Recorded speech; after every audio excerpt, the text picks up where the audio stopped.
Hello everyone, welcome back to our channel. నేను మీ కల్పన. ఇవాల్టి మన స్పెషల్ రెసిపీ వచ్చేసి పాంప్లెట్ ఫిష్ ఫ్రై. ఇది కానీ రెగ్యులర్గా నదిలో దొరికే చేపలతో కాకుండా నేను వచ్చేసి సముద్రంలో దొరికే చేపలతో ఈ విధంగా ఫ్రై చేసి చూపిస్తున్నాను. చాలా అంటే చాలా టేస్టీగా ఉంటాయి. వాళ్ళకి ఒకసారి ఇంట్లోనే ఈ విధంగా ప్రిపేర్ చేసి పెట్టి చూడండి, చాలా ఇష్టంగా తింటారు. ఇంకెప్పుడు బయట దొరికే ఫిష్ ఫ్రై జోలికి అస్సలు వెళ్ళరు, అంత టేస్టీగా ఉంటుంది. ఒక్కసారి నన్ను నమ్మి మీరు మీ ఇంట్లో తప్పకుండా ట్రై చేసి చూడండి. మీ ఇంట్లో కానీ అందరికీ చాలా నచ్చుతుంది. ఇక లేట్ చేయకుండా ఈ పాంప్లెట్ ఫిష్తో ఫ్రైని ఎలా ప్రిపేర్ చేసుకోవాలో చూసేద్దాం. వచ్చేసి ఇక్కడ 1 kg వరకు చేప ముక్కల్ని తీసుకున్నాను. ఇప్పుడు ఒక మిక్సింగ్ బౌల్ని తీసుకొని దీంట్లోకి 2 స్పూన్ల వరకు కార్న్ఫ్లోర్ని తీసుకోండి. ఈ విధంగా కార్న్ఫ్లోర్ని వేసుకోవడం వల్ల మన చేపలు ఫ్రై చేసుకున్న తర్వాత కానీ క్రిస్పీగా వస్తాయి. అలాగే ఒక 1/2 స్పూన్ గరం మసాలా, 1 స్పూన్ ధనియాల పొడి, ఒక 1 స్పూన్ వరకు అల్లం వెల్లుల్లి పేస్ట్, కలర్ కోసం అన్నట్టు ఒక 1/2 స్పూన్ వరకు పసుపు, అలాగే ఒక 2 స్పూన్ల వరకు కారం. నేను తీసుకున్న కారం వచ్చేసి చాలా ఎక్కువ కారం ఉంటుందన్నమాట. నేను కాబట్టి 2 స్పూన్లు మాత్రమే యాడ్ చేసుకున్నాను. మీరు తినేదాన్ని బట్టి కారం అనేది కాస్త ఎక్కువ తక్కువ అయినా వేసుకోవచ్చు. ఇప్పుడు ఇందులోకి రుచికి సరిపడా సాల్ట్ని వేసుకోండి. మనం తీసుకున్న చేపలు వచ్చేసి ఆల్రెడీ సముద్రం చేపలు కాబట్టి ఉప్పు అనేది ఉంటుంది, కాబట్టి చెక్ చేసుకొని వేసుకోండి. అండ్ అలాగే ఇందులో ఒక నిమ్మకాయ నుంచి రసాన్ని మొత్తాన్ని వేసుకోండి. అలాగే ఇప్పుడు ఇందులోకి ఒక హోల్ ఎగ్ని వేసుకుంటున్నాను. దీనివల్ల మన చేప ముక్కలు ఫ్రై చేసుకునేటప్పుడు ఎక్స్ట్రా క్రిస్పీనెస్తో మంచి టేస్టీగా వస్తాయి. కొంతమంది ఎగ్ స్మెల్ ఇష్టపడరు కదా, అలాంటి వాళ్ళు స్కిప్ చేసేయచ్చు. కానీ ఇష్టపడే వాళ్ళైతే వేసుకోండి. అప్పుడే మన చేప ముక్కలకి చక్కగా మసాలాస్ అన్నీ పట్టేసి మంచి టేస్టీగా వస్తాయి. ఈ విధంగా మసాలాస్ అన్నీ బాగా మిక్స్ చేసేసుకున్న తర్వాత ఒక్కొక్క చేప ముక్కని ఇందులోకి పెట్టేసుకొని మసాలాని బాగా దట్టంగా పట్టించేసి ఒక సైడ్కి పెట్టేసుకోండి. ఇదే విధంగా అన్ని చేప ముక్కల్ని ఒక్కొక్కటిగా పెట్టేసుకొని మసాలాస్ అన్నీ చక్కగా పట్టేసి రెడీగా పక్కకు పెట్టుకోండి. కదా, ఈ విధంగా అన్ని చేప ముక్కలకి చక్కగా మసాలాస్ అన్నీ పట్టేయాలన్నమాట. దీనిపైన లిడ్ని క్లోజ్ చేసుకొని ఒక 1 అవర్ కానీ మీకు టైం ఉంటే ఓవర్ నైట్ పాటు అయినా ఫ్రిడ్జ్లో పెట్టేసుకోండి. నేను వచ్చేసి ఇక్కడ 1 అవర్ పాటు మ్యారినేట్ చేసుకున్నాను. చూసారు కదా, ఇందులో ఉండే ఎక్సెస్ వాటర్ అంతా కానీ బయటకు వచ్చేసింది. ఇప్పుడు వీటిని మనం వచ్చేసి షాలో ఫ్రై చేసుకుంటున్నాం అనమాట. నేను వచ్చేసి ఇక్కడ గ్రిల్ ప్యాన్ పైన ఫ్రై చేసి తీసుకుంటున్నాను. మీ దగ్గర ఉండే ఏ నాన్ స్టిక్ దాంట్లో అయినా ఫ్రై చేసుకోవచ్చు.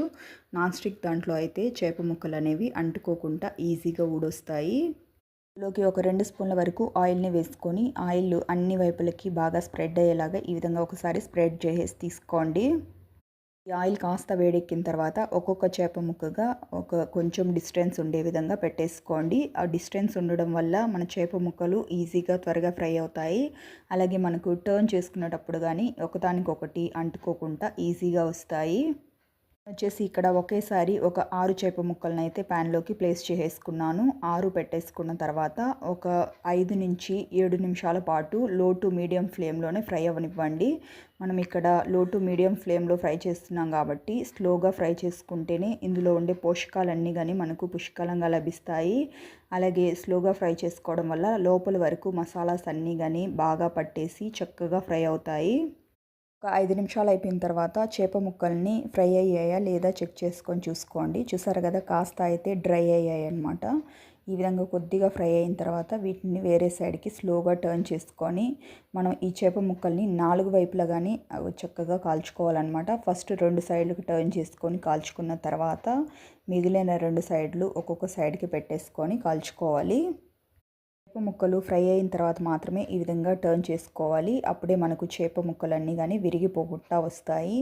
ఒకవేళ ఫ్రై అవ్వకముందే అటు ఇటు తిప్పుతూ ఉన్నట్లయితే అవి ఫ్రై అవ్వకపోవడం సరే కదా, విరిగిపోతాయి.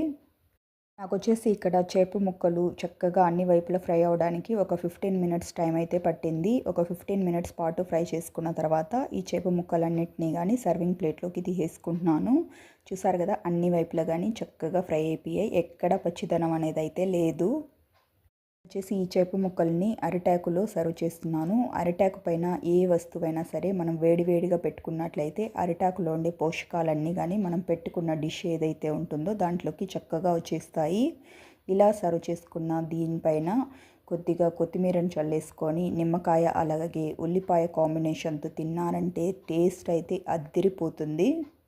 ఇలా ఫ్రై చేసి పెట్టుకున్న ఈ చేప ముక్కల్ని మీరు కావాలైతే ఇట్లాగే ఒత్తిగా అయినా స్టార్టర్ కింద తీసుకోవచ్చు, లేదంటే పప్పు రసం కాంబినేషన్లో సైడ్ డిష్ కింద తీసుకున్నారంటే కానీ చాలా అంటే చాలా టేస్టీగా ఉంటుంది. చూసారు కదా ఫ్రెండ్స్, పాంప్లెట్ ఫిష్ ఫ్రైని మనం ఎంత సింపుల్ అండ్ ఈజీ ఇంగ్రీడియంట్స్తో ఇంట్లోనే ఎంతో టేస్టీగా ప్రిపేర్ చేసుకున్నాం కదా. మీరు మీ ఇంట్లో తప్పకుండా ట్రై చేసి మీకు ఎలా వచ్చిందో కమెంట్ సెక్షన్లో తెలియజేయండి. అంతేకాకుండా ఇలాంటి మరెన్నో క్విక్ అండ్ ఈజీ రెసిపీస్ కోసం వెంటనే మన ఛానల్ని సబ్స్క్రైబ్ చేసుకొని పక్కనే ఉన్న బెల్ బటన్ని ప్రెస్ చేసి ఆల్ అనే ఆప్షన్ని సెలెక్ట్ చేసుకోండి. ఇలా చేయడం వల్ల ఇకపై నేను పెట్టే వీడియో నోటిఫికేషన్స్ అన్ని మీ హోమ్ పేజ్లోకి వస్తాయి. Thank you for watching friends. Okay, bye.